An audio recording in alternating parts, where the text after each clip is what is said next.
up, YouTube? It's your boy Millsy, back with Hometown Commander, back for another episode of Let's Playtest, the show where I playtest for you. We hang out, playtest some hands together, talk about the decks we're trying out tonight, and overall just spend some time together at the end of the week.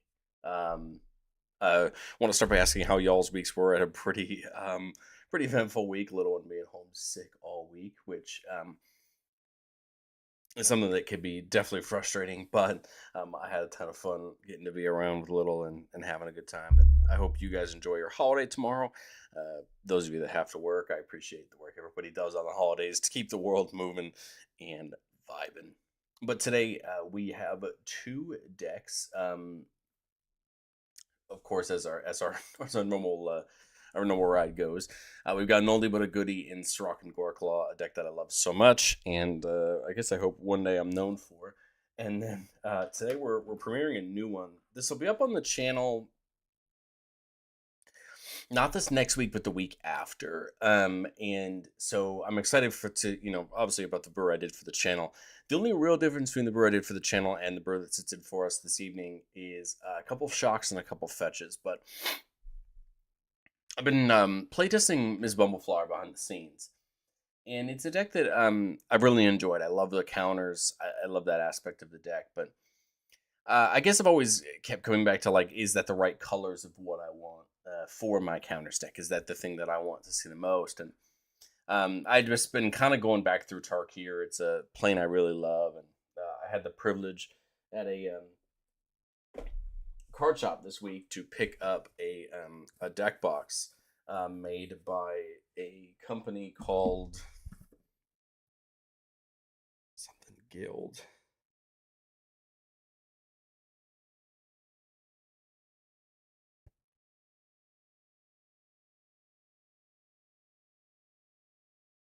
I can't even read it.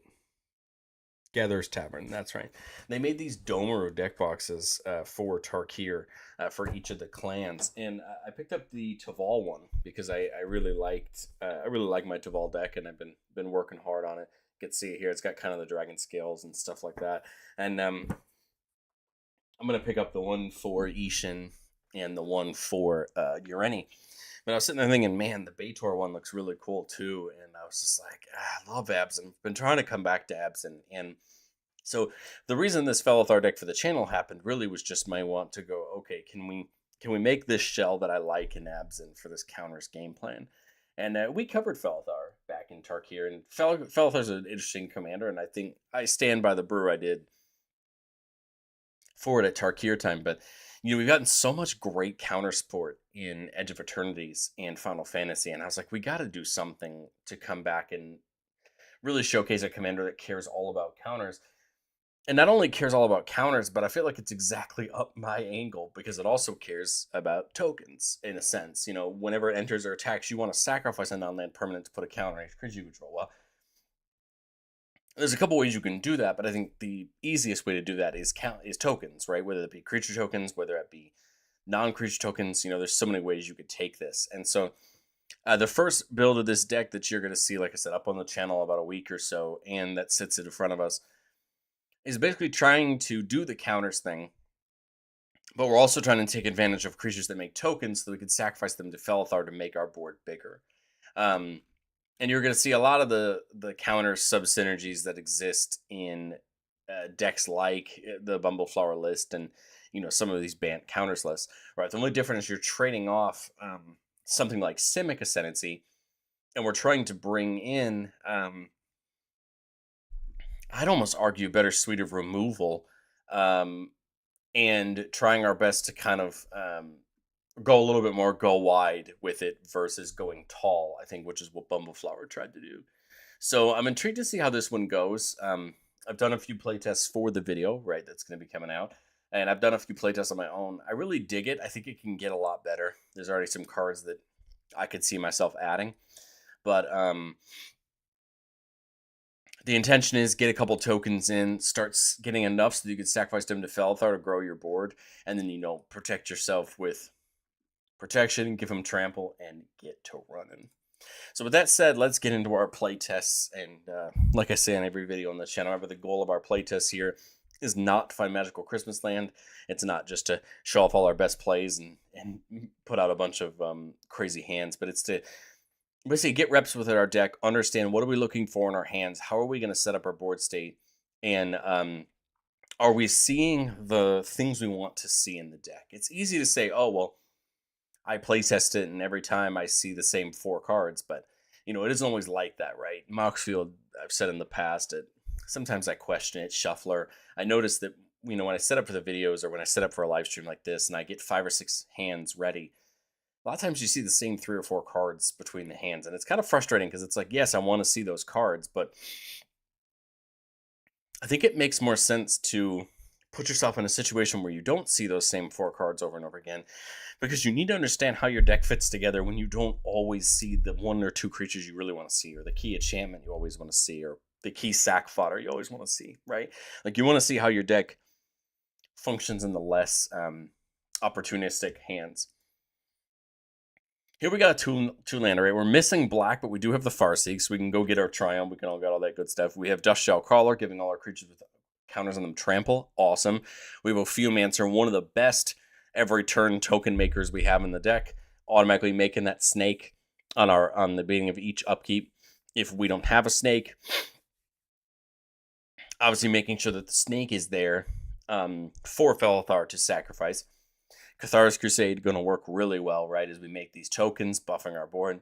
And then Queen Eleanor, a nice big attacker, star restores the number of creatures you control. And then if you make one of our tokens, you make that in a soldier instead. So I think we have almost exactly everything we need. We just need to work our way towards getting our pieces in, getting some more lands in, right, and getting into the party. So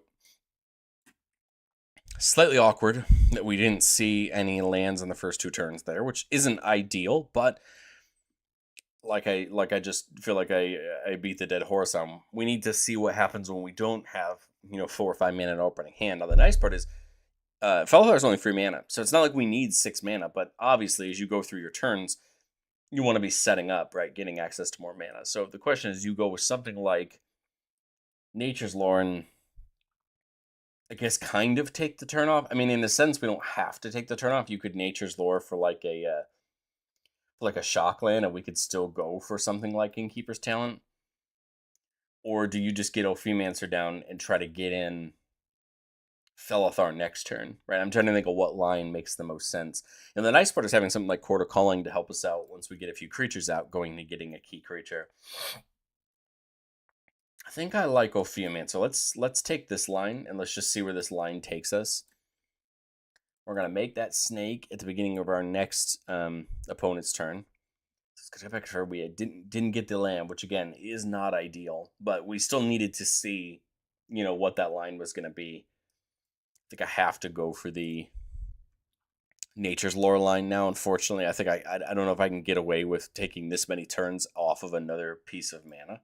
I think it feels a little awkward. At least get the Innkeeper's Talent in, get the counter on Ophiomancer, start attacking with the snakes. I mean, you have no reason not to. If it dies, great, we get another snake. If it doesn't die, bummer, it stays there, right? And then as we go back to our next turn, again, not ideal that, again, we didn't see the land again. I think the answer is just Felothar, though. Sack the snake to Felothar's ETB to put a counter on each of our creatures. I think I'd probably just tick up the talent to give everything Ward 1. Ophiomancer can attack if we wanted to. Otherwise, right, we're just going to get that snake. Now, if we built in some nice sacrifice outlets, meaning ways to sack that snake every turn, be really beneficial, right? Because then we can continue to profit from it. But I think... I'm trying to think, what do we do here? Battle Priest feels great for the lifelink. I say Eleanor feels great to continue to get more tokens as we sack these snakes, basically growing our board wider. This also feels like a nice play into something like this next turn, because you're going to be getting, two creatures every turn, a snake and a soldier instead of a snake, right, which could definitely grow our board. My thought is something like that. Go to attack, sacrifice the snake on the Felothar attack trigger to just put a counter on everything. Start of combat, we'll put a counter on Felothar for Innkeeper's Talent. And then, like I said, on the next opponent's turn, you get the snake, you get the soldier, because it is on every upkeep we check for a snake. So again, this is a great scenario for us to have a sack outlet. We just don't have one. And then there's that 5th land for the Cathar's Crusade. Again, continue building up our board. We could do that, or we could go for something like Mazarek. I think Mazarek does technically fulfill the same idea. We're sacrificing that creature and spreading the counter. The only difference is Cathar's Crusade will end up leading to more counters, right? Because you're making 2 instead of 1. But Mazarek does also have flying, which makes it a threat. So I think there's a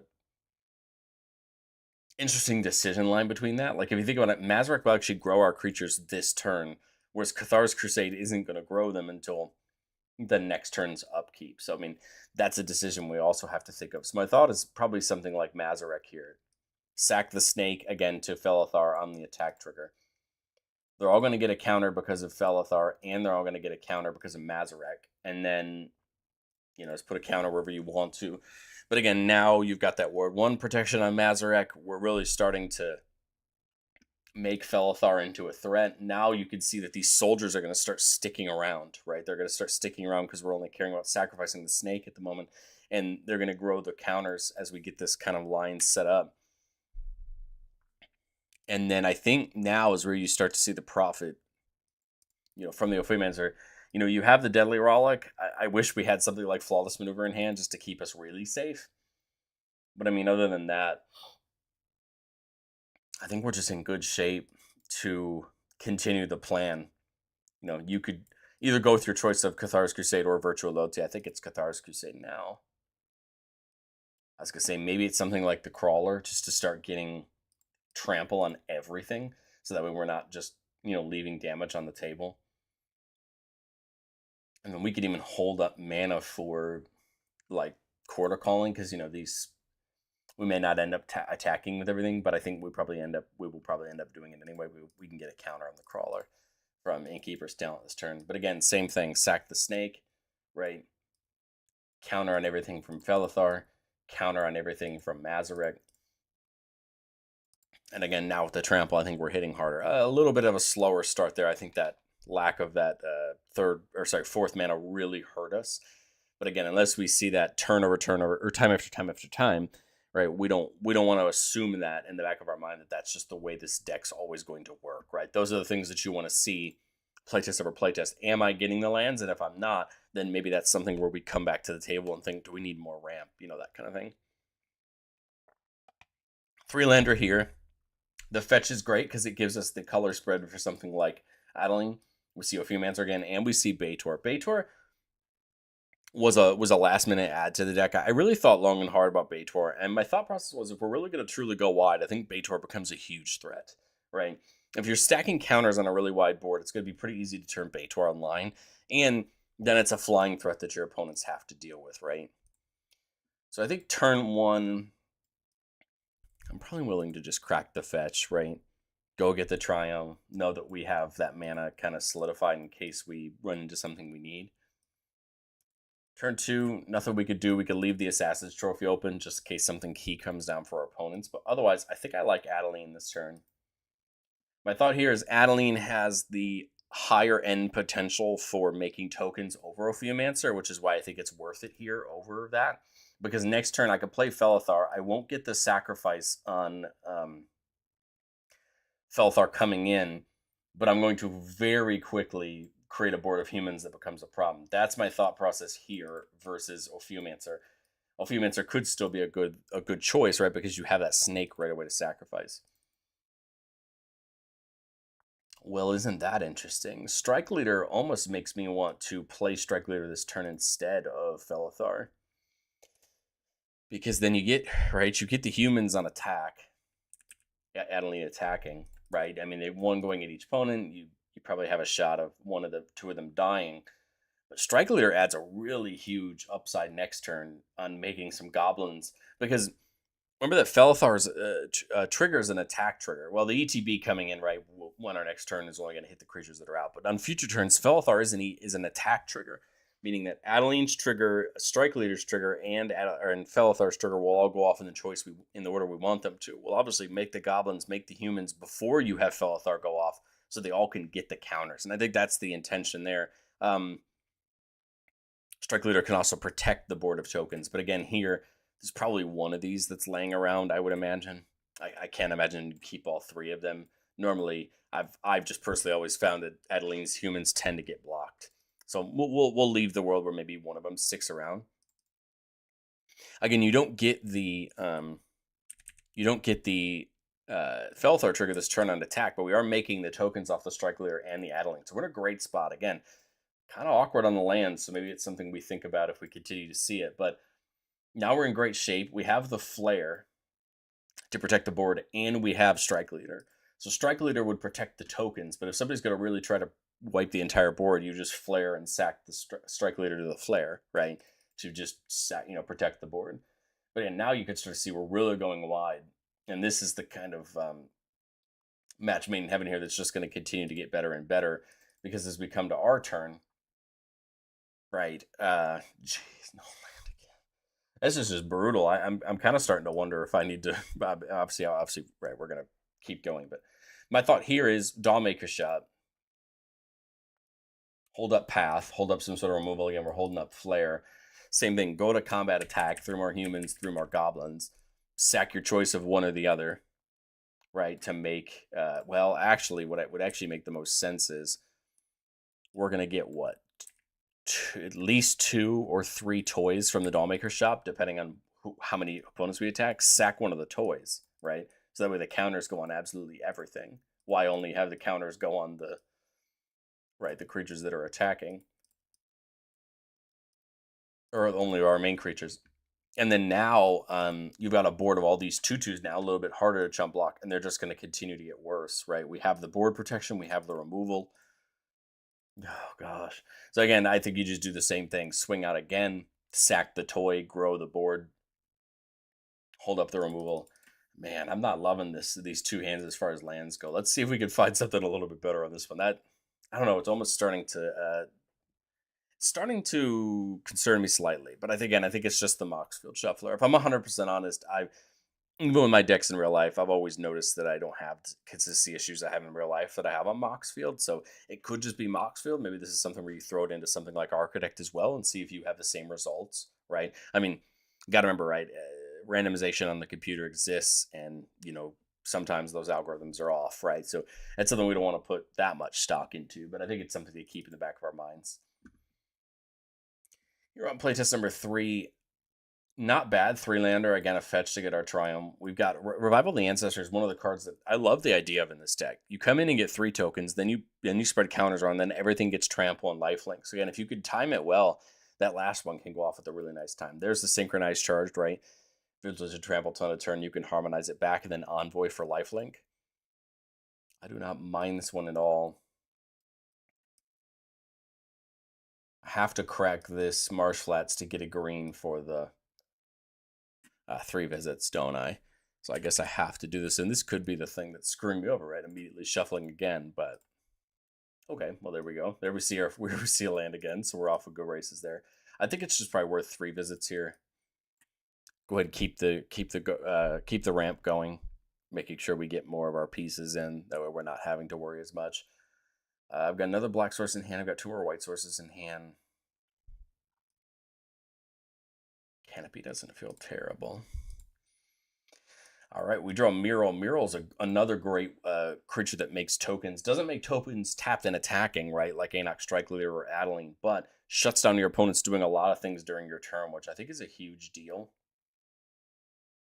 Note that if I try to go with this into Felothar, there wouldn't be anything to sacrifice, but it almost makes me want to go Revival next turn and start setting up that way. But again, remember that Mural's going to now shut off my opponents from playthings during our turn. So hopefully that stops, right, our spells from getting countered. That stops people from trying to use removal. But I think here I just like the Revival. Get the 3 spirits is my thought. Only because now I have that protection into Felothar being able to use its ability when it comes in. Next turn, we're going to get some counters, probably just on Mural is my thought. We could spread them if we want to, but Mural will attack and make us 1 soldier. right? We'll just have one soldier for Meryl's ability. Let's see. Now as we come into this turn, I was gonna say Envoy doesn't seem like a bad idea. So we want at least one on Meryl. My question is, do I put the other two on it? I don't want to sack a soldier to Felothar, right? Because I get more soldiers with Meryl. So maybe it's just put two counters here. Basically designate this is the one we're gonna sack. Because remember, we have to do it start a main, right? We don't get to choose. My thought is Envoy and then Felothar. Felothar comes in and sacks this spirit. Gives everybody a counter, right? So now they have lifelink. Again, Meryl attacks. We now have two soldiers, right? So we're getting two soldiers. And again, the thought is we're just trying to set up for next turn, right? Trample and lifelink. And again, they already have lifelink because of that. Now, Revival, the last one goes off, so all these now have trample and lifelink. Mazarek feels like a particularly good play here. Go to combat. I'm kind of thinking a soldier. As much as I don't want to get rid of the soldiers, I feel like you don't want to get rid of a spirit, right? That's already got counters on it, because this is a two counter to everything turn with Mazarek and Felothar together, right? Now you're making three more soldiers because of Meryl.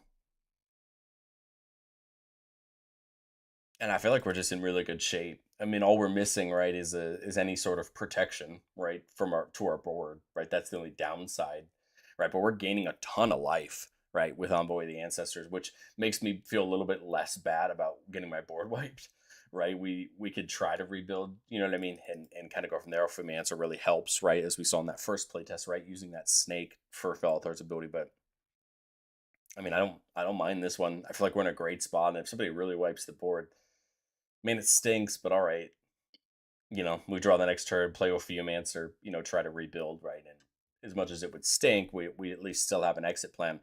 Otherwise, this just continues to get hard for our opponents. All we're looking for is a trample enabler, which we have in Synchronized Charge. Remember, we get to do it twice, once for 2 mana on the sorcery side, and then we can harmonize it on a future turn by just tapping a creature to do it again, and you know, just tap the smallest creature you have that hits the 4 power threshold, or you know, something to get you up towards a cheaper harmonized cost. And I don't know, I mean, I think that one feels good. The thing in the back of my head, right, as we discussed, is do I like this better or worse than Bumbleflower, right? Because Bumbleflower, right, it's handing out flying. It's taking advantage of those blue card draw effects, right? So it kind of comes down to like which brand of this type of hockey you like the best. And for me, I think I still like this go wide counters. You know, it's a type of deck I really like with things like Jatmir, right, that we talked about earlier. But I think I just find myself enjoying the go wide, you know, go wide and go tall, getting a little bit more force in there. But if you're in the chat, I'd love to chat with you. Get in the chat. Let me know what you think. I'd love to talk with you. This doesn't have to just be me musing to the microphone. Well, let's get into playtest 4 here. 3-lander with Warden of the Grove is exactly something I love to see. I love Warden of the Grove. This and Ouroborid were probably the two cards that made me really want to pursue a counters deck. Warden of the Grove really helps us so much in that Endure, allowing you to basically just make those spirits if you want to that you could sacrifice, or just make every creature that comes in great, and make them harder to deal with. We also see Sovereign Akanekahau from LCI, going to put counters on creatures whenever it attacks for each creature has a power greater than its base power. I love this. I think we have a lot of really good stuff in this hand, and it's just going to come down to getting the pieces all in. So I'm going to start with Sun Petal Grove, just because it's the only one of these 3 lands that's going to come in tapped at the moment. Well, there we go. We didn't need to. We were going to draw the forest, but we didn't know that. Innkeeper's Talent, unfortunately, nothing to put it on, but that's A-okay, because I think I'm going to go Warden of the Grove here. Get that set up with the counter from the talent and the counter from its own ability. Now it's the Soul Ring. So I've got 5 mana. I could still Revival. This makes me 3 spirits. Gets the counter on it, extra counters on Warden of the Grove going up to 4. Next turn we could dump Felothar in, get all the counters on Felothar, sack one of the spirits to just get a bunch of counters on, get a counter on everything, and then the turn after we're set up really well for Trample and Lifelink. That doesn't seem too bad for me. Right, because then, unfortunately, with the way that the rally is gonna or the revival is gonna work. I can't get the counters from revival onto Felothar, right? Because it's gonna automatically go off next turn. But I think that's okay because we could still get the counters from Warden of the Grove, right, on Felothar. So my thought here is put the counter from Innkeeper's Talent on there, and then it's going to get the counter at the end of the turn. Remember, the spirits do not proc Warden's bottom ability. It's only non-token creatures. So now this turn, right, we're going to proc to distribute counters, and I almost arguably feel like they need to all go on Warden, right? Because now Felothar is going to come in with all those counters. And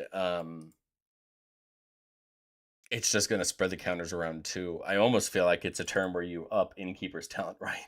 Just to help protect the board better as well. If I do that, I'm leaving a couple colorless mana on the table. I can't think of anything I'd do with it other than like using the Virtue.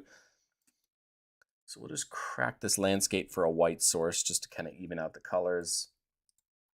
I just pay to tick up the talent. And then I'd play Felothar. Again, the whole hope is that you can do that in whatever order, but protect the Warden of the Grove just a little bit. Because then, right, this comes in.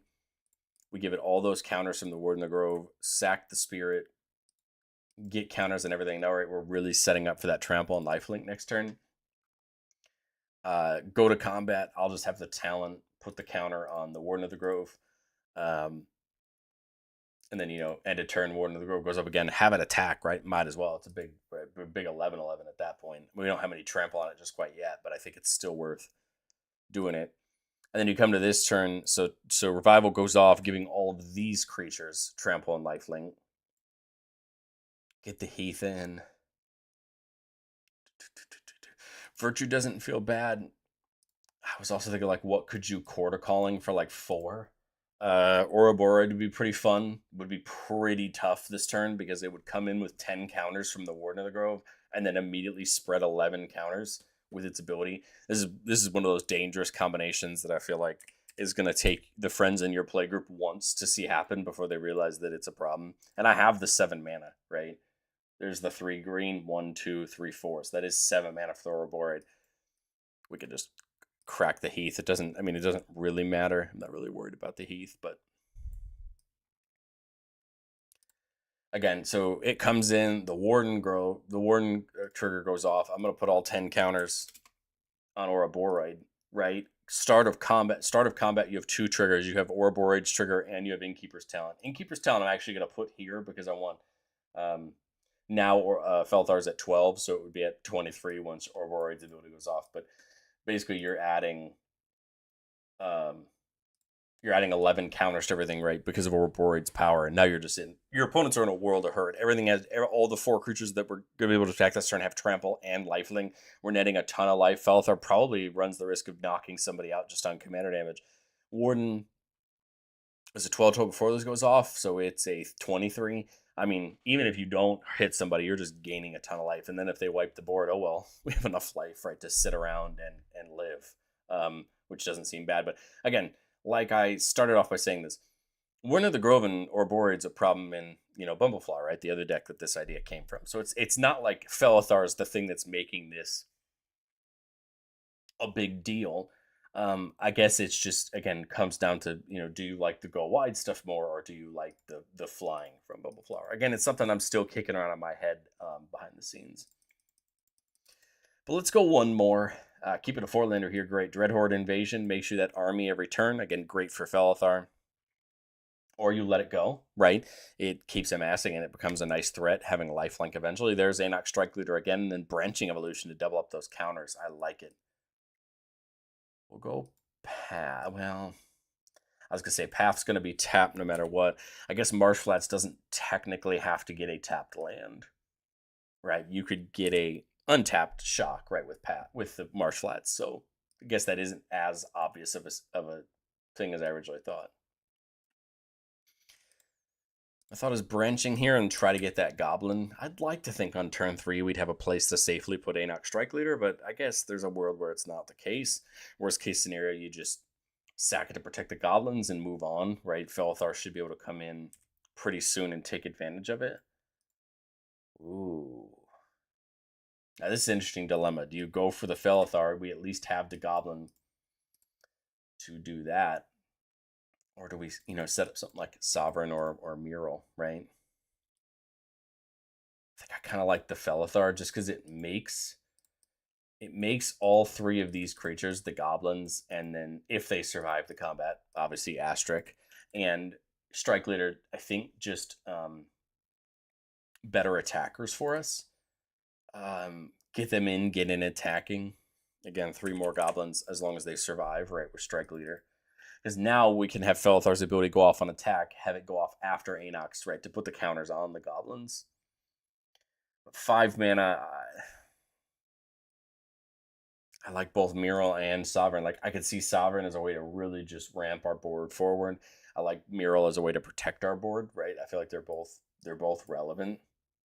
Of course, Mural's only gonna protect the board on our turn, but I feel like arguably our turn is one of the most important times to protect our board, right? Because of single target removal or something like that. Everyone wants to use them at instant speed, right? You don't want to really do them on your turn. So I could see that, but I could also see Akaneka How being brutal next turn, right? Starting to just compound the number of counters you put on your permanents. Let's go the Akanek route, and then, like I said, you're gonna attack this turn, sack one of the goblins to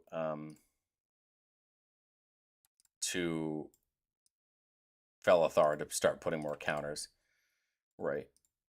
And this is why I said now Akanek's going to be a huge deal next turn, just putting a ton more counters on and becoming a real threat. Again, the nice part here, if somebody does try to lay the board, Anok can at least protect all the goblins, right? So at least you would have a board sitting around, right?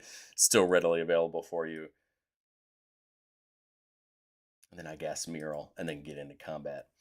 Okay. Yeah, I mean, I guess there's the line where you go Mural instead, but again, right, a How has 2 counters on it. You move to combat, attack.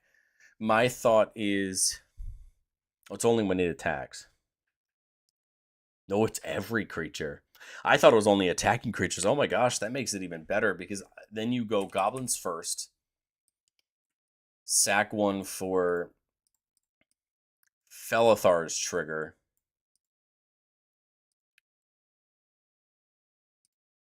and then now, right, all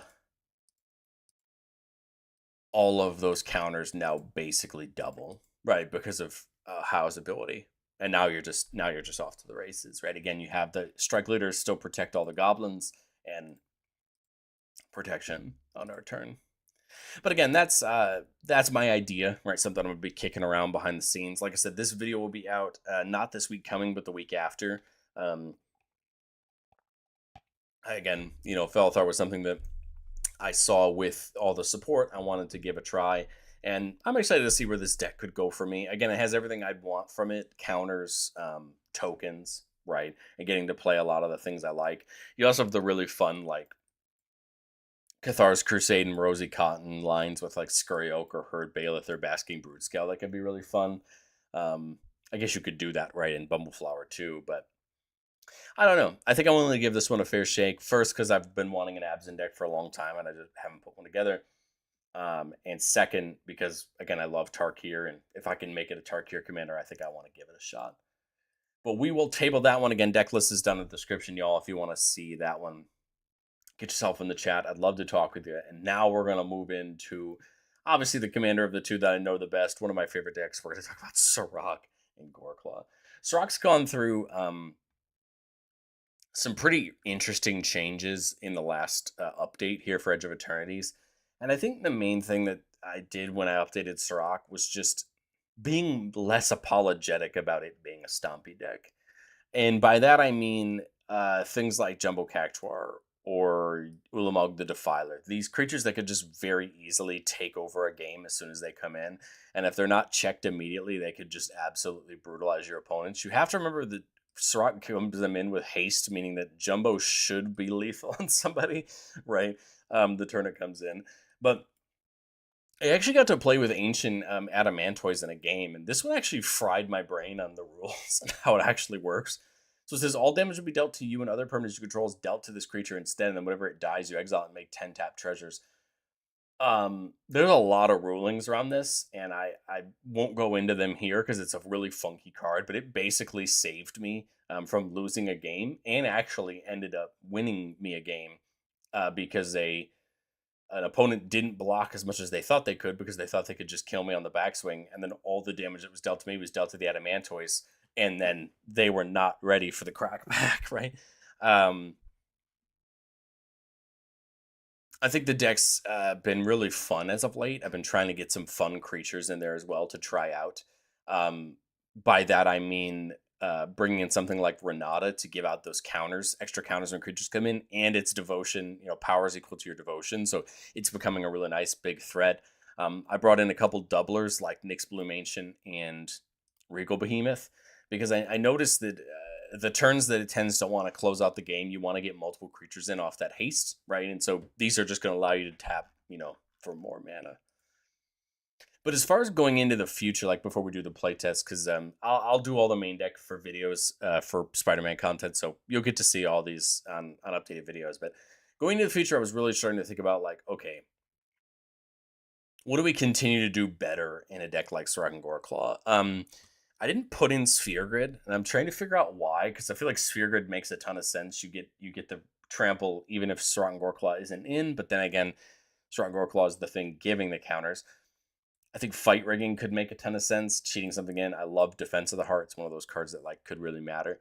But the big thing that I've gone back and forth on are these mana dorks that tap for mana equal to the greatest power or your devotion, right? Because we love Selvala, right? Selvala is one of the best at this, right?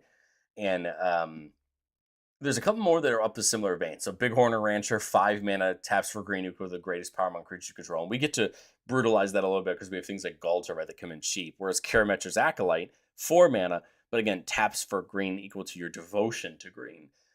The reason I really started thinking about these guys in the deck was because Surrak's bringing them in with haste. And so like if you draw them on a late turn where you've already kind of set up, I feel like these just immediately come in and tap for like a huge amount of mana and just keep your turn going.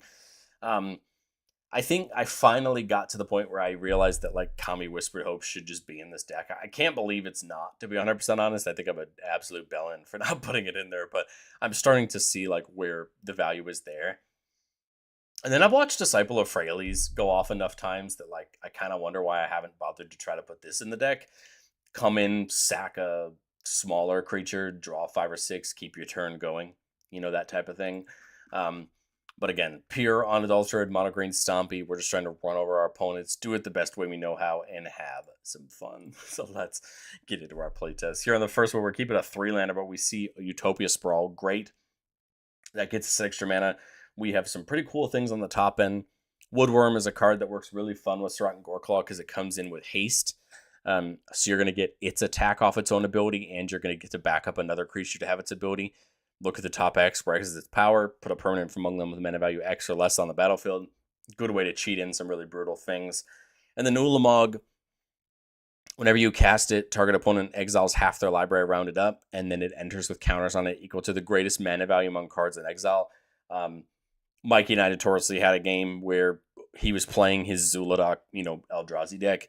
Ulamog came in, managed to mill like an It That Betrays, so 12 counters plus the counter from Surrak and Goreclaw, and just basically had Annihilator 13. And it pretty much just, how do you survive Annihilator 13 on an average board? But again, the goal here is this is a creature that's going to come in the turn it comes in and try to knock somebody out. Seeing Goreclaw off the rip is great. That's going to really help reduce the cost of our things.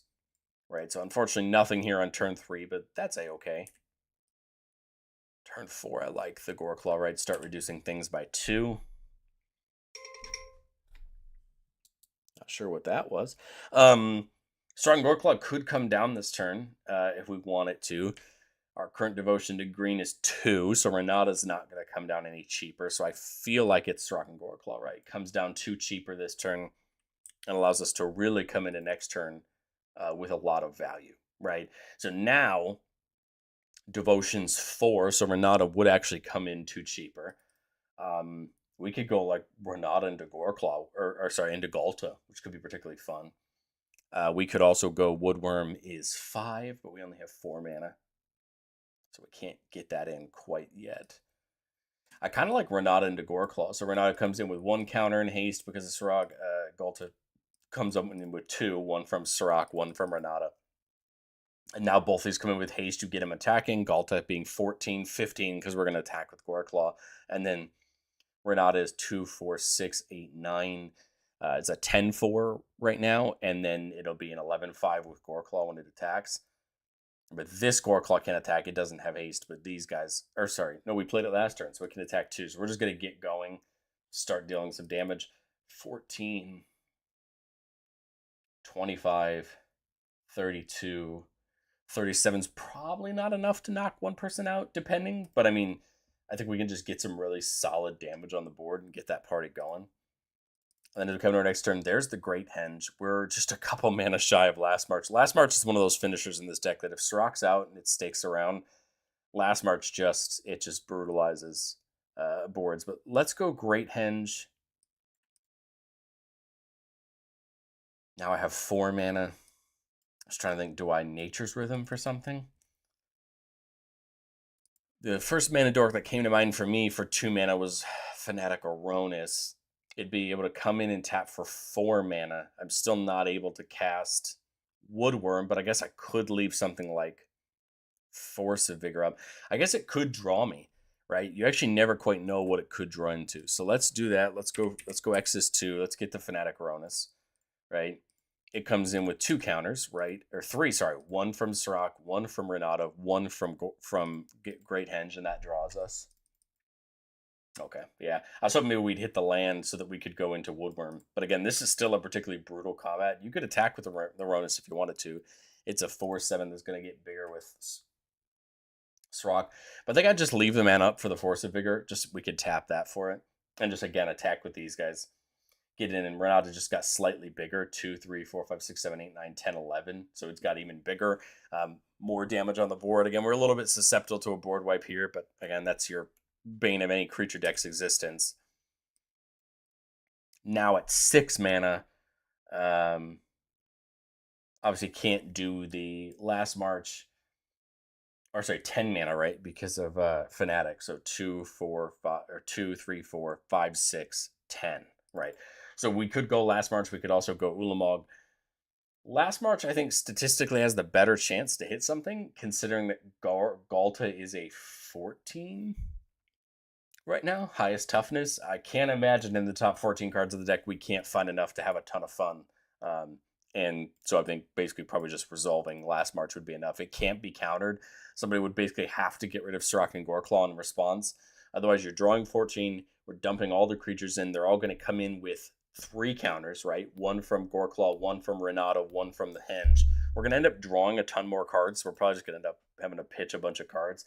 My thought process here is the table has to be dead. I can't think of a world where you draw 14 cards here and you don't just inevitably hit something that just makes it worse. And if you were to draw something like Galta Stampede Tyrant, right, the one from Lost Caverns of Ixalan, now I get to dump in Woodworm and Ulamog for free. Oh, wait, no, you get to put all your creatures. Sorry. I always think Last March is only the creatures you draw. Never mind. You just put all the creatures in your hand for free, and I think that's probably more than enough. It is turn 7, though. We could have done it quicker, but I think still looking good on that one. Big 4-lander here with 3 visits and beans. I like it. Nissa can help us double that mana when we get there. Hydra Omnivore on turn 2. I think we just crack the 3 visits. Turn 4 here with the beans. We see Savage Order. Okay, I think it's probably just Nissa next turn. But let's see if the draw changes my mind. Ooh, Gwenna's interesting. Nissa does draw me a card. Railway Brawler would draw me a card. I thought as Nissa untap the forest. I draw because of up the beans. I guess you could just get Soul Ring in, right? Might as well hold it back to try to protect Nissa is my thought. No reason to get yourself in that much trouble. Oh, Gnawbone's particularly rough. So 2, 4, 6, 8, 10, 12 mana at the moment. 14 because I could tap and untap with Nissa, right? 7 plus 6 is 13. That's a lot of damage, especially Gnawbone being, what, 8 in the air? Netting me 8 treasures. That's my thought.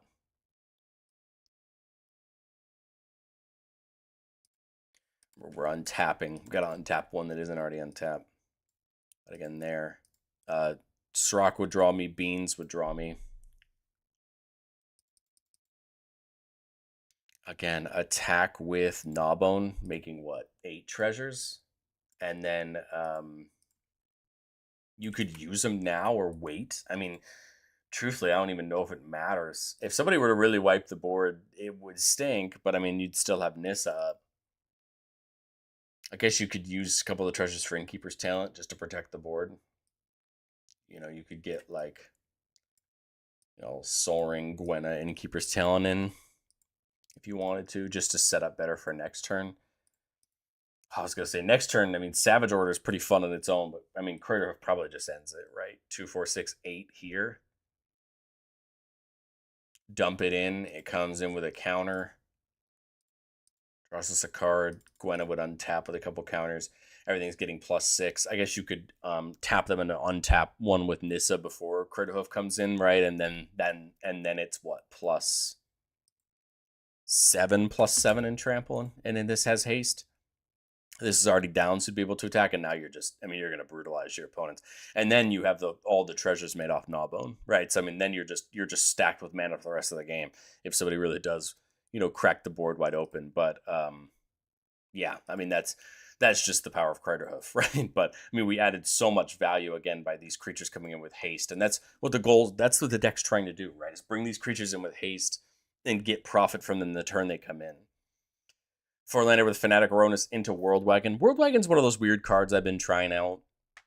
Power equal to the number of forests you control. Whenever it enters or attacks, you go search for a basic land and get it untapped. My thought is with Surrak and Goreclaw giving out Trample, this is just one of those cards that's just going to produce either a ton of value by itself or just ramp you.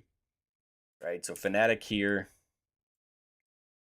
This is actually the turn you could argue that it's Ouroboros, right? To get the process started. As much as I want World Wagon,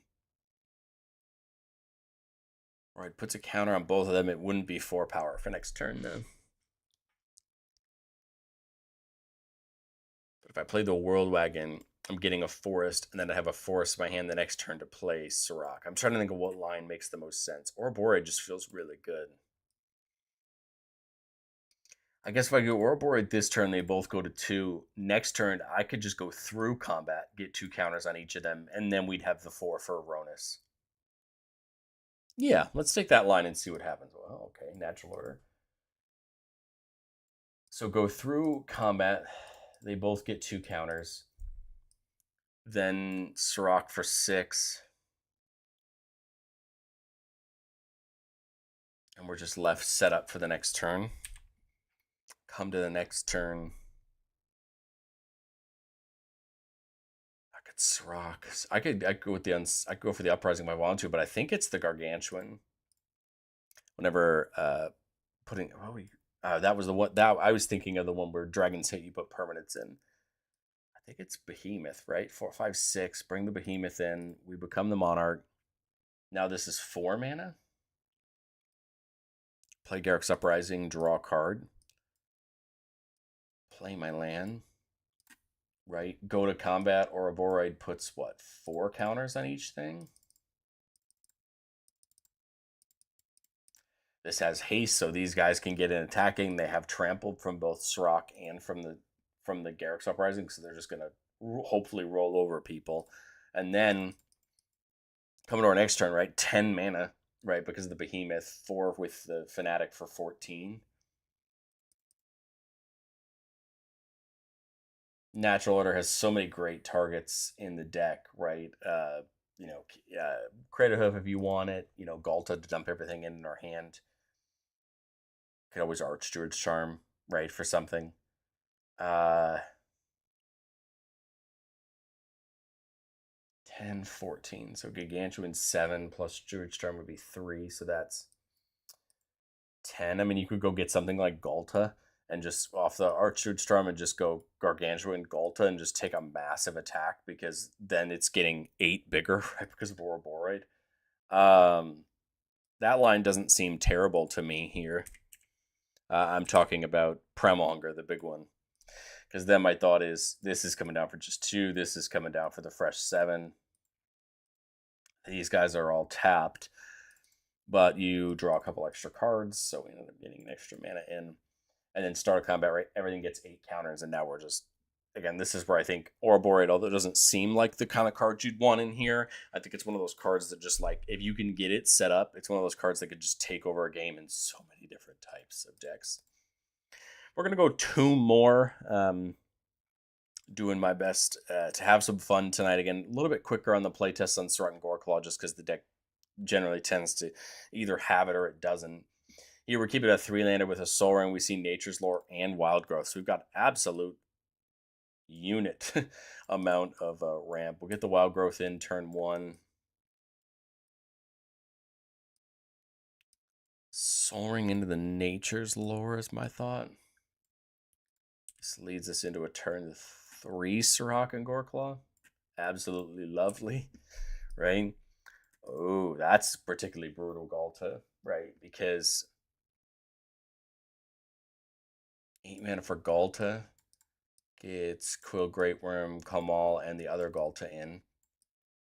They all come in with haste and a counter, right? You're getting the +3/+3 off of Kamal for its ability. So this is what, 16, 9, 11, and 16. And then Quill Great Worm's just going to put counters on them when they hit. And if your opponents don't have any response to this, I think this is just probably over, right? Because the counters get added, to it with the Great Worm. Both the Galtas doubled in size, and then they're going to just continue to get bigger. And remember that you put counters on them equal to the amount of damage they deal, not their power. So like Galt is actually going to get 16 tokens, because of that buff from Kamal, right? So then you start to see where this is just probably just going to get out of hand, and then Surrak would have attacked as well, right? So it would have gotten the counters as well. I mean,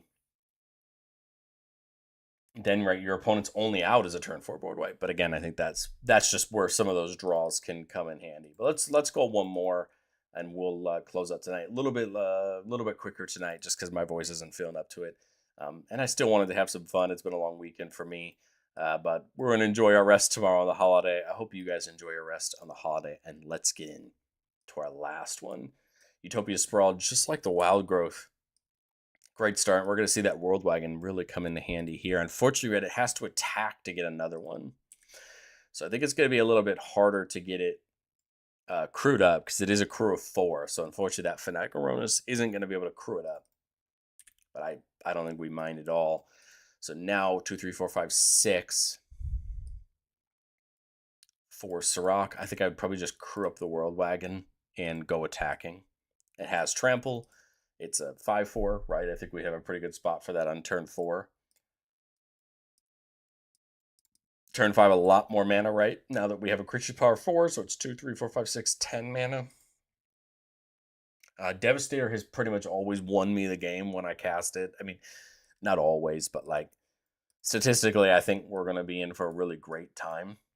My other thought was like Umwald Hydra plus Galta, but Quad Cascade off of Apex Devastator tends to be particularly brutal. And remember that all those things are coming in with haste, right? So first one, Ouroboros, counter and haste. Cascade 2 and the Great Worm. As you can see, we're really starting to build this board of value. Force of Vigor, I mean, we can use it or just put it in our hand. And then See the Unwritten adds a ton more fun. That's what, the top 8, right? And then we can put a creature down from among them. But remember, we have Ferocious, so it's going to be 2 creatures of our choice. Oh, wow. Kamal plus Bailiff is +5/+5 to the board. Probably enough. 5, 10, 15, 5, 10, 15, 20, 25, 30 extra power between all of our attackers this turn. Again, Adamantoise could be fun. Nyx Bloom basically opens the game up, right? 4/6 turn. Vorinclex is great. But I think I like these two. Again, coming in with counters and haste because of Surrak and Goreclaw, right? And then Apex comes in with the counter, right? Go to combat. Ouroboros puts a counter. Well, hold on. It's not a 2/4. It's a 4/6 right now because of Baylith. And then you could technically have Kamal go off first, right? So then it'd be 7. So you're basically just adding 7 counters, and I mean, then that's definitely over. That's a 12/12 buff total between Thunderfoot, Baylith, Kamal, and the Ouroboros, and then we're just off to the races. I know it's not fun to some people, big mono green stompy, but it's a deck I really enjoy. I think it's a deck that's a ton of fun to pilot, and I've been having a really good time with it. But I've got some extra time at the end of this stream, so I want to give, I guess, some Easter eggs where I can on what's coming up. Tomorrow night, if I have the time, I want to do my first live brew on the channel. I'm going to be trying out rebrewing my Taval deck, but this time we're going to be looking at it from a Graveyard Lands perspective, trying to really take advantage of that. I'm hoping I'll get some opportunity to do that tomorrow night. My schedule looks like I should be able to, so that's my hope. It's the holiday. Maybe people will be able to make it out. I got to double check my plan for the day, and then I'll probably be trying to get that out as soon as I can this evening. But the decks we'll be talking about updates for the channel over the Spider-Man content cycle will be the 4 main decks I have: Surrak, Jetty, Alayla, and Pantlaza. All those updates will be coming. Pants actually does technically get at least 1 new dinosaur in Spider-Man, so we'll see if it makes the cut. I want to do updates. Ureni and Ishin will be moving into the main box. Basically, those are both decks I've really enjoyed where they're at. I've had a ton of fun with them. Like I said, Taval, we're about to do this new brew for, so I'll be continuing to test that, but I have no doubt it'll be something I enjoy. I already really like the deck. I just think the Graveyard Lands is something that really adds value. Guideline has been fun. Bumby's been fun. I don't think I'll do updates for them for the channel for Spider-Man, but there'll be ones that continue to get play tested behind the scenes. But I did bring my Go Shintai list back. This is a list I'm really excited about with all the new shrines and Avatar. We won't talk about this one until Avatar, but just note that this is going on behind the scenes. It probably will be in a future episode of Let's Playtest just to talk about. But that is there. There's that Felothar we talked about. And then we talked about Nagathrod last week. I had a ton of fun with a couple games I played of it. No that I'm sold on it quite yet, but it was a ton of fun. It'll sit in the box, and maybe it'll get some love. But the main testing going forward, obviously Felothar versus Bumby, just trying to decide which side of that I like the most. I'm going to continue trying to test Go Shintai. I think I feel weird because all the chatter I've seen on Reddit is that people expect there to be 5 new shrines. To my knowledge, there's 1 for each of the bending clans, and then I think there'll be a 5th for Aang's shrine. I say that as someone who knows nothing about Avatar. I'm just going off of what I've heard from friends and things like that. If that's the case, I think there's actually a lot of really interesting things that'll be done with this deck, and I want to continue to push this deck to be even better.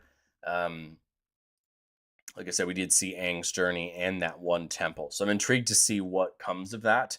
Again, we probably won't see them until after Spider-Man, so this is a deck that's going to continue to be play tested behind the scenes, continue to try to, 1, find key cards I expect to come out for those shrines, and then work around those.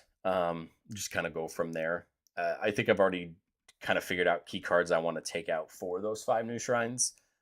It's just, again, trying to work around kind of those 5 key slots.